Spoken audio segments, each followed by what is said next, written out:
Hi. This week I have been reading a lot of the work of two different men, John Holt, who is often called the father of the homeschool, the modern American homeschool movement, and also another man named John Taylor Gatto. And he was a teacher for 30 years in the public school. He won the Teacher of the Year award 3 years in a row, and then he quit. And he has written quite a bit about how schools are failing children. And so I've been reading those two men, which are incredibly interesting, alongside, and it's very interesting to read their ideas alongside Charlotte Mason, who was a teacher over 100 years ago, and to see there are a lot of, I think, similarities and parallels between all three of them. And I think the main thing that I was thinking about for today was the idea of what is the final goal? What is it that we're actually trying to do here? When we have this baby, this infant that is born into our lives, and what is it that we want to happen from the time that we have this little tiny human being fresh and new in the world until we reach that age when they are ready to go off into the world on their own and then beyond? What is it that we are trying to actually accomplish? And I thought I'd start with the work of John Taylor Gatto, and I think that what he has to say is just incredibly interesting. He, being a public school teacher, he came up with these 7 lessons that we're teaching children that are the real things that they're actually learning in school. And I think I wanted to talk about 2 because they just struck me so much. And there's 7, and they're all like not very complimentary of the public school system. And I don't, I think, and the one thing that John Taylor Gatto says is it's not the teachers, it's the system. The system is broken, and the teachers are very well-meaning people, and most administrators and teachers, but it's too hard and it's too big and too massive for most teachers to try to fight it, to try to actually make real difference in the lives of their students. But the 2 that I really felt were very interesting were that we're teaching children indifference. We're teaching children not to care. We're teaching children that it doesn't matter because we have these bells, and it doesn't matter if you're right in the middle of just a beautiful work of art or poetry, or you're reading just a story. When the bell rings, it's done and you have to go to the next class. It doesn't. So we're teaching children that nothing matters. We're disconnecting them from any sense of past, present, future. Everything is the bell. The only thing that exists is the present moment, and we have to be indifferent, because if we want to study anything that's not on the test, there's no room for that. And also we're teaching, another one that he talks about is teaching children that to be not complacent, but to conform, to obey without question, without thinking, whatever authority is telling them. And he says that is the reason why school is made purposefully to be boring, because children, if you can get someone to do something that is meaningless and boring to them, that is exerting control and power over them. When you can force them to think in a certain way, then you really have power and control over that person. And it's the idea, he goes back to Plato and other philosophers, that the whole idea of school is to have control over the masses, is to create a docile group of people who don't have ideas of their own, who aren't going to rise up, who are going to be under control. And so it's incredibly interesting. I would recommend that anybody read John Taylor Gatto. He's so interesting. His experiences in the public school and what he has come up with on the other side are just fascinating. And John Holt, I think he was also a public school teacher, and he came up with many of the same things. That he doesn't express them in the same ways, but he just talks about how school is a place where children are put in this environment where it's very competitive, where they're put down, and where there's no room for growth and creativity. And I really love how John Holt, he ends the book that I was just reading. He ends this book, it's called How Children Learn. So he wrote a book called How Children Fail, and then he also wrote this book about how children learn, and it's such a beautiful, it'll make you smile, because he talks about babies and how they grow and how they learn and the way that they experiment and how much genius there is. And John Taylor Gatto echoes that as well. He says there's genius is so common. Everyone has within themselves genius, but it's that we squelch it, we squash it down. One of the examples he gives was because nobody liked him within the school system because he was always bucking the system. This is John Taylor Gatto, they gave him the worst class of students that they possibly could, like all the 8th grade boys that had grown larger than the teachers, and it was in the worst area of school, so they gave him all the worst cases. And so he said, well, I'm just going to go in there and tell them, listen, I'm going to give you the whole class is free time, and I'm going to give you this assignment, and you guys do it all on your own, and if you accomplished it, I'll give you all the rest of the semester free. He said, I'm going to give you 3 Shakespeare plays, and you guys are going to have to put it together, perform it, and then I will spend the rest of the school year taking you from school to school to school, or wherever they will allow us to go, and you guys can perform the 3 plays and then have discussions about about putting this together, the difficulties, what you thought of the characters.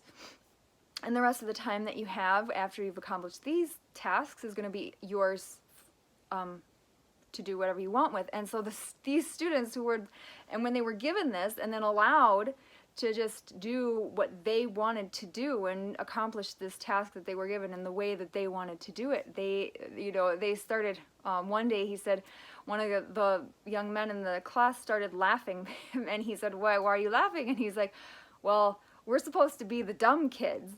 And there's just example after example after example of people who have done poorly in school, but then who have excelled so much in life, in the areas of, in science and in music, in every area you can find people who did very, very poorly within the educational system, but that then once they were out of the system, they flourished and were able to do so well. And I think what I wanted to go back to John Holt, because what he talks about in the end of his book is that what is it what we really want? And John Taylor Gatto talks about this too. What is it we really want for our children? And both of them, and I think Charlotte Mason would also echo that, isn't what we want, don't we want them to have relationships? Don't we want them to be part of a family? Don't we want for our children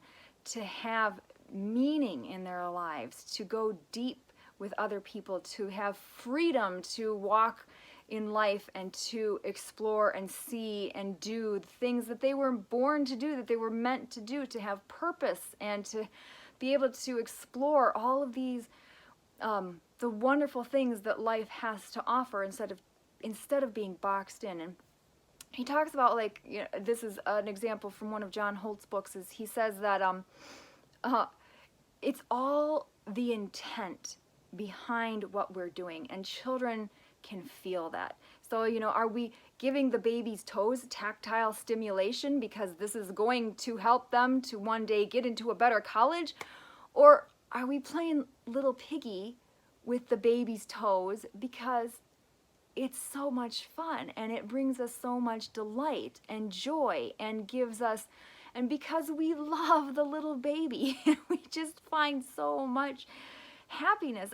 When the baby cries, do we respond to the baby's cries? Because if we respond, then they're going to be able to have better communication. Do we read to our children because this is going to help them with their college entrance exams? Or do we read to our children because it's so sweet and dear to cuddle up with a young child in your lap and read them a story that you both enjoy? It's just a wonderful cuddly, loving, warm experience for both of you. So what is the reason? Why are we doing what we're doing, and what is the result that we want to have on the other end? And I think that what we all want for our children is freedom and love and beauty and joy, and for them to have their feet set in a wide room.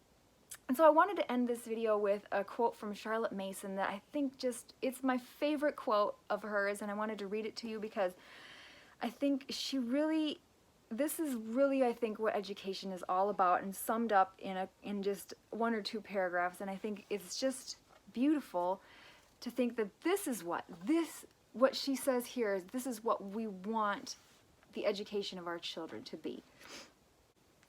All right, so the title of this section is Our Aim in Education is to Give a Full Life. And I just think that that's just right there. That is a really beautiful way of looking at education, giving our children a full life, full of love, full of joy, full of excitement, full of all the adventures, abundance, full of all the things that they want to explore and do and see. I think that's just a beautiful way to think of what is it that we want for our kids.